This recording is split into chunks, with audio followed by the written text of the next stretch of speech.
Sunday, get ready with me. It's another Sunday. It's another Sunday. It's another Sunday, guys. You know, at the Creator Life program I went to, they told us to stop saying guys, but I haven't adjusted to this because I say guys all the time. So instead of saying you guys, what do people even say? You can't say, I don't know. If I'm going to keep saying that, I may just keep saying that. Anywho, I was, setting up my tripod today. The tripod I use for my massive light. I call it a massive light because it's genuinely a massive light. And as I was setting it up, I noticed my name on it. I paused for like a while. I was just looking at it and I was like, I don't understand. Because it says Maya 25. Mind you, I bought this tripod in 2025. And it's not a customized tripod. I bought it straight off Amazon. So I was trying to understand that. Is it Maya 25 because I bought it in 2025? Next thing, I also see Maya 30 written on it. And I'm thinking, I don't really understand what's happening because, okay, even if I said Maya 25 was because I bought it in 2025, but now Maya 30, but I said this doesn't even make sense because at the end of the day, I didn't pick a customization option.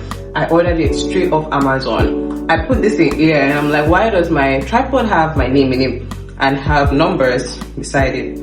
It now tells me that that's not my name, that's probably just like a manufacturing code. I said a manufacturing code that just happens to have my exact name. They said yes, that's probably mere just coincidence.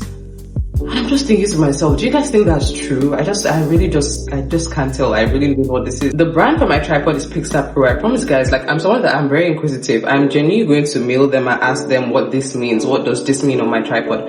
And does it have any relation to me? Like, what's that about? I'm about to do my makeup, go to church as usual. It took me a while to set up today because I had to put all my things inside a new makeup bag I got. So I had to take out I'll just call it a makeup trolley because it carries my makeup light, it carries my makeup bag. I had to put everything in there and take them out this morning. So I'm already short on time. So we need to be really, really fast. I can't get over that my name on the tripod. I'm still going to call it my name, even though AI says it's not my name. That's literally my name, Maya. Like, what do you mean? What do you mean? Funny enough, although I had this tripod with me since, July last year, it didn't even come to my mind when I wanted to buy a new light because I just got this new light maybe like a month ago or less than. So that's when I officially started using this setup. It's just crazy because obviously I had it for a very long time. So I was exploring other lights and I remembered, oh, you bought this tripod. Why not try to get the light you already wanted with the tripod? And I'm really happy I did it because this tripod is like 60 something pounds. Imagine that going to waste. I know I said I'm an eyeshadow girl now, but I got eye pencil again because that's just the standard thing to do. That's just the right makeup artist thing to do. I can't be using eyeshadow all my life. I think I'll be doing that when my eye pencil does finish. And on the days I just feel like, well, I mean, this is the created eye pencil for a reason. I always go off camera to do my eyebrows, so I'm back now. My foundation is not the shade I would like. I think I've already spoken about this a couple of times, but it also feels like, why I let it go to waste?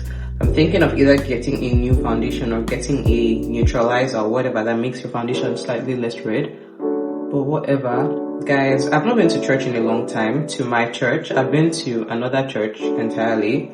And I kind of miss my church, to be honest. I think I've been so used to it that going to another church just feels weird, even if it's another good church. I also don't think it's just the church. I think it's nice that I get to see my friend when I go to church. So I think just the whole vibe of like going to church, seeing your friend, everything has just been different for the past 2 weeks. Not a big deal anyways, but I'm just happy to go to church. I kind of like the summer, guys. This is also very random, but it's so different when it's very cold because the UK is very cold. But when you're just, you don't have to think of carrying a coat because mind you, I hate carrying a coat. I carry coats every time because of the weather here, but just being able to step out of my house and not needing any coats. I don't know how to explain how happy that makes me. This week is a very busy week for me. To be honest, as all my weeks are.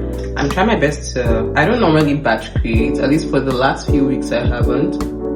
I think for my 6 weeks of consistency, today makes it exactly 6 weeks of consistency across LinkedIn, YouTube and Instagram, and I haven't been batch creating. But I'm thinking that with the commitment I have for the following week, which you guys will get to see if they actually come through, I may need to batch create next week, which is a lot of work. OMG. So let's see how it goes. If I end up batch creating, I'm still going to see you guys on Wednesday, so I'm going to tell you guys. Honestly, after 6 weeks of consistency, it doesn't exactly feel like 6 weeks. It doesn't feel like I've been posting this consistently for 6 weeks. When I put all my data into the AI I use, I asked it how many, pieces of content have I put out across LinkedIn, YouTube, and Instagram, and it said 71. And I was like, is this real? Yes, I know I've been consistent, but come on. In the past 6 weeks, 71, pieces of content across 3 platforms is insane. Someone also recently asked me why I haven't been posting on TikTok. To be honest, it's just because I'm trying to build structure around these 3 platforms first before I include a 4th platform. You already know I'm going to blend this off screen because it's really hard for me to do on screen, but I'm just coming here to apply the concealer a bit. I'm also going to try to stretch it out a bit because I want more of like a sharper, defined concealer. I've been seeing a lot of people do that nowadays, and I'm trying to also try it to see if I like it. I went and did everything off screen because I need to leave. I have like 14 minutes before I leave. I'm still going to wear my wig, wear my outfits. I'm going to film my OOTD, so I don't have time. This is the best time for my lip liner to be, coming off. Not the best time. Not the best time. Okay, so this is it. I went off camera to do every single thing, and I'm ready. I'm about to do my OOTD and head to church. I'll be back for the recap to let you guys know exactly what I learned.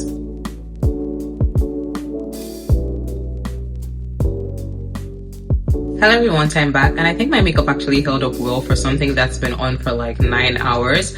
I only used tissue to reduce my oil, and I think all I did was reapply my lip oil, but there was no product on my face, and this is how it looks, guys.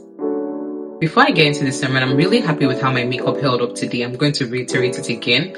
My under eyes, no creasing, my eyelids, no creasing, and it's something I've been working on for a long time in my routine. So to be able to see that it held up very well, I'm really happy. I love that this is my face almost after 10 hours. In fact, I think that I was done with my makeup by like 6:30-ish.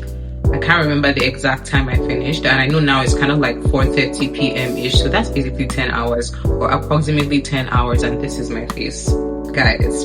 Anywho, back to the sermon. Today in church was a Thanksgiving service because we're in the mid-half of the year, and it's so interesting to me because just before this mid-half or second half of the year started, I said I was going to start my own great lock-in. I didn't tell anybody about this. You guys are the first people to hear about this.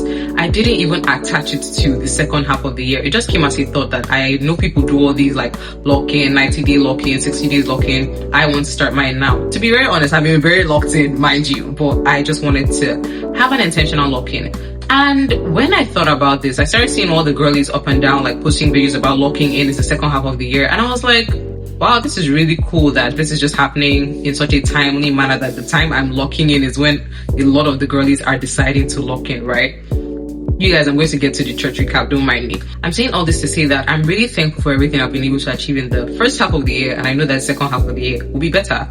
Like I said, our sermon was about Thanksgiving. It was just about being grateful to God for how far that He has brought us. And when I look back at my life, I see things that God has helped me to achieve this year, and I see things that I'm hopeful to even achieve before the end of the year. I still see us having so much time. I realize that we have so much time before the year runs out. I realize I have time to look back at my New Year goals and realize what was I doing? What am I doing? What do I need to achieve? What do I need to, what needs to be in my great lock-in, basically. I'm really just thankful that I even get a community that is, heavy on celebration and celebrating God. That's just amazing, because if I sit down and think to myself, you guys already know I do my celebrations every time, like I do a cupcake for any little celebration I have.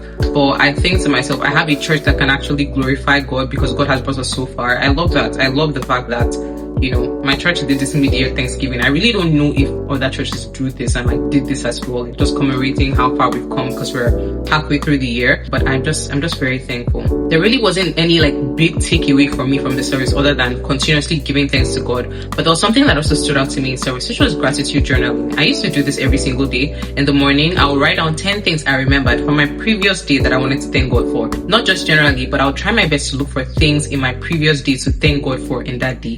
And I would look for at least 10. It just made me realize that there's so many little things here and there that we miss, that we don't give thanks to God for. But when I started that habit, I realized that even the tiniest things in my day that I would normally just like forget or not pay attention to, I realized that it was so easy to remember the faithfulness of God in little things. And I don't know why I even stopped that. I really don't know why I stopped that. When I went for my birthday in Nigeria in April, somehow my routine was just like thrown off. I know in service when we were talking about Thanksgiving, being grateful, I just know that I was thinking to myself, why did you stop gratitude journaling? I really don't know. But I'm really thankful that, I can still do this. I mean, it's not like the opportunity is far from me or something. I can just get out a journal and start gratitude journaling again. I always did it in my notes app, and I'm probably going to continue doing that.